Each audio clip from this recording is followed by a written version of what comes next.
I am determined that the American dollar must never again be a hostage in the hands of international speculators. China and Brazil strike deal to ditch the U.S. dollar. This deal will allow the two countries to conduct their massive trade, which amounts to $150 billion per year. This deal is part of Beijing's latest move against the U.S. dollar, extending its bilateral U.S. dollar attempting currency arrangement beyond countries such as Russia, Pakistan, Saudi Arabia, to now include Latin American exporting powerhouse. You can say that it wasn't a good idea for us to become the world reserve currency. However, it's a fact that if we stop being the world reserve currency, every single person in America gets significantly poor overnight. The fact that people have to turn their goods and services into dollars is kind of a stimulus boost just baked into our economy. A lot of this is centered on a border dispute on eastern Ukraine. If that was not happening the way it was happening, a lot of these chips would not be falling into place, in my opinion. That is the beginning domino, because then Russia said, okay, screw you, we're going to grow closer to China.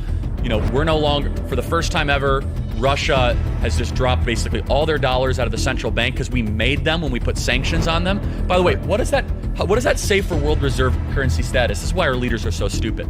We basically confiscated the dollars out of the Russian central bank. That's not exactly safe and secure. Basically, countries are saying, wait a second, you can just confiscate our dollars?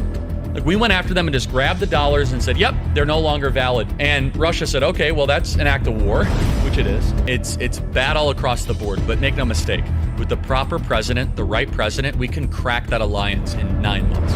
These countries, China has a lot of domestic problems. What would Trump do? Well, first, he could go back to what we already had. You have a peace immediately brokered in eastern Ukraine. Immediately. You then try to create intentional separation between Russia and China and keep them in their own corners. You go to the Saudis and you say, knock it off. You're going to keep on using the dollar for the petrodollar. You save OPEC, which will increase the dollar strength as a world reserve currency. And then you have to go after the CCP in like a 15-point targeted plan. You pull their visas from being able to go to Europe. You put targeted sanctions on them.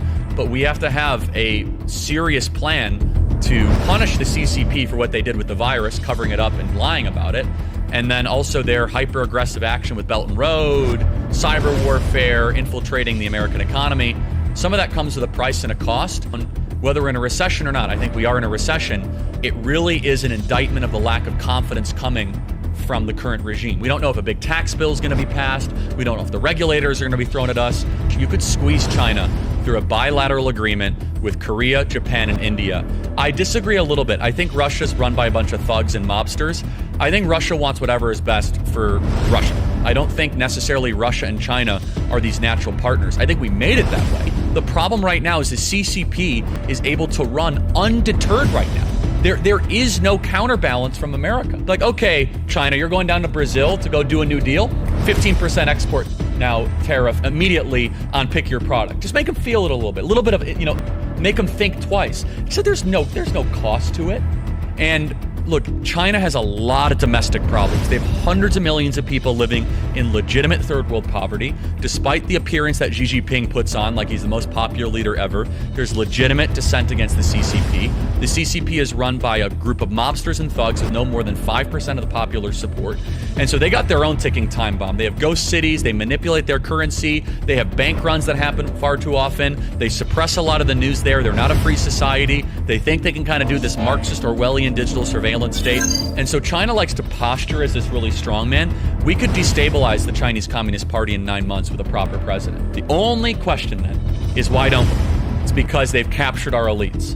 And they call it elite capture in actually Mandarin. They have purchased the head of the NBA. They purchased the Wall Street. They purchase, the top people. Peter Schweitzer put this in his book, Red Handed, where he talks about how the American elites are bought and paid for by the CCP.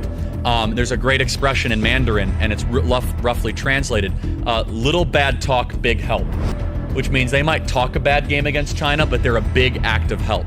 But he has Joe Biden, John Boehner, Nancy Pelosi, LeBron James, I think that's Henry Kissinger, and then Bill Gates, all of which who benefit tremendously from the Chinese Communist Party. NBA was regulating who could wear things in the stands of free Free Hong Kong protester shirt. America helped China become who they are today with the relationships over the years. Yeah, I mean, I don't mean to interject, but without us giving them favored nation status, without the 1999 World Trade Organization treaty, they are a third world country. Yeah. Period. We're going to close down our ability to make stuff, and we're going to do this massive labor arbitrage where we're going to send all the jobs to you, and we get a bunch of plastic we do not need in return.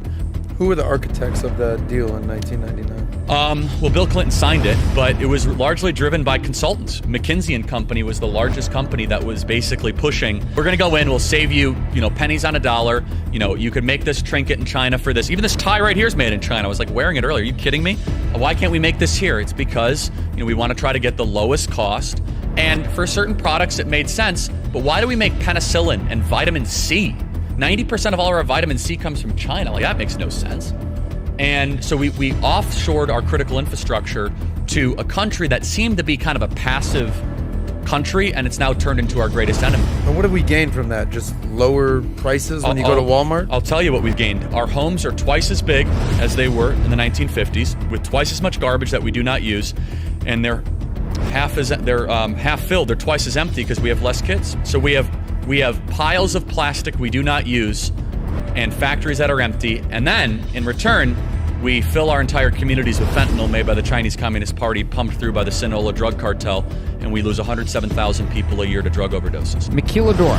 Maquiladora means little sister. Maquiladora was the concept of putting a small factory in Mexico where the labor was cheaper and products could be made, and then they would take a very short walk to the United States. Yep. So if that WTO deal doesn't happen in favor of China, it would have turned Mexico into the larger manufacturing power. That's exactly and right. what would have happened to the Mexican economy? You would have had the eruption, the good eruption of the middle class in Mexico. That's such a good and point. you can trace it Exactly. right back to the issues that we have with Mexico, to the gang-style violence that there are in terms of controlling government areas of Mexico. Whereas if this happened, you would have turned them into 1950s United States manufacturing power. And what would have that done to our relationship with Mexico to the It south? would have made our continent a superpower continent, is what it would have done. Why And did so- not we have the foresight to do something like that? Cross, he's slave absolutely correct. labor. And I hate to be that blunt, but the Chinese Communist Party basically said pennies per wage hour. I'm a capitalist, I'm a free market guy, but also I want markets to point towards something virtuous and good, and not every deal you do is going to always be in that proper context. The Chinese Communist Party deal is a bad deal, is we have become more in like an owned and operated colony of the CCP. It's breakable. It's breakable for many reasons because we still have a free society and they don't. The fact we have somewhat of a free society is our great competitive advantage. That right there is how we beat them. If you unshackle the American entrepreneur, we run circles around these people because you cannot possibly quantify or measure 20 or 30 million free people taking risks. That will beat a CCP oligarch every day. That's a planned economy. Now they have a mixed economy, but they still are not figuring out entrepreneurship there because they have to control, they have to confiscate wealth. A true free society economically could destroy these guys in a decade.